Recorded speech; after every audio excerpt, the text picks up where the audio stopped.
Hi hello నమస్తే అండి. Welcome to the art of multi farming.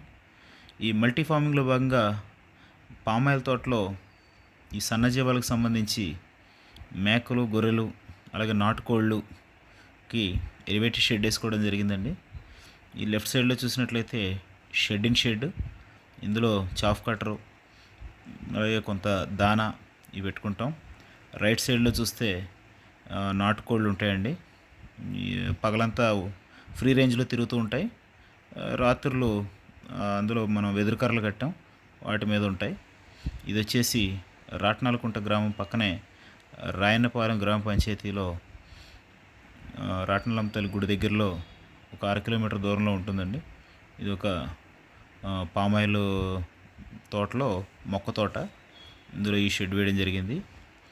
ఈ షెడ్ వచ్చేసి 20x50 అండి, అంటే 1000 స్క్వేర్ ఫీట్ వస్తుంది. ఇది 4 కంపార్ట్మెంట్స్గా డివైడ్ చేయడం జరిగింది. ఈ 4 కంపార్ట్మెంట్స్లో ప్రజెంట్ వచ్చేసి 65 ఉన్నాయి, అన్నీ నెల్లూరు జుడిపి. ఇవి తెచ్చి సుమారు 3 నెలలు అవుతుంది. ఈ 3 నెలలు మనం తెచ్చినప్పుడు 15 కేజీలు అలా ఉన్నాయి. ఇప్పుడు నియర్లీ లీస్ట్ 26-25 చూసుకుంటే మ్యాక్స్ 32-33 అలా ఉన్నాయి. ఇది సూపర్ నేపియర్ వేసాం ప్రస్తుతం. ఈ super napier 4G bullet chaff కట్టర్తో కట్ చేసి ఇటుక వేయడం జరిగింది. అన్నీ కూడా హెల్తీగా ఉన్నాయి. చక్కగా వేసిన మేత కానీ ఈ దానా కానీ పర్ఫెక్ట్గా తినేస్తాయి.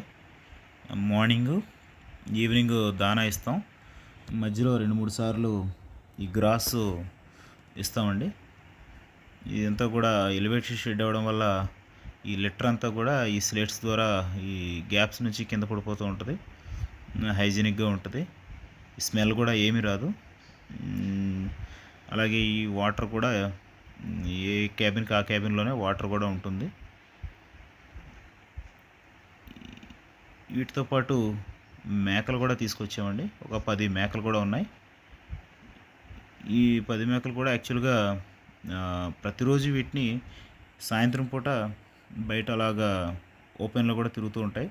ఈ చుట్టుపక్కల ఈ పామాయిల్ తోటలో వాటిలో కూడా వెళుతూ ఉంటాయి. ఒక 3 అవర్స్ ఊరికే తినకపోయినా అలాగా ఒక 3 గంటలు బయట కూడా తిప్పడం జరుగుద్ది. ఈ ఛానల్లో ఎప్పటికప్పుడు మన ఈ షెడ్కి సంబంధించి, అలాగే ఈ పామాయిల్, కోకో, కొబ్బరి, ఈ ఫార్మింగ్కి సంబంధించిన ఇన్ఫర్మేషను అప్డేటెడ్ చెప్తూ ఉంటాను. ఈ ఛానల్ని ఫాలో అయితే నేనేం చేస్తున్నాను, అలాగే ఏం చేస్తే ఇంకా బాగుంటుంది, ఇట్లో టెక్నిక్స్కి సంబంధించి కానీ ఇవన్నీ కూడా ఈ ఛానల్లో చెప్తూ ఉంటాను. Thank you very much. జై హింద్.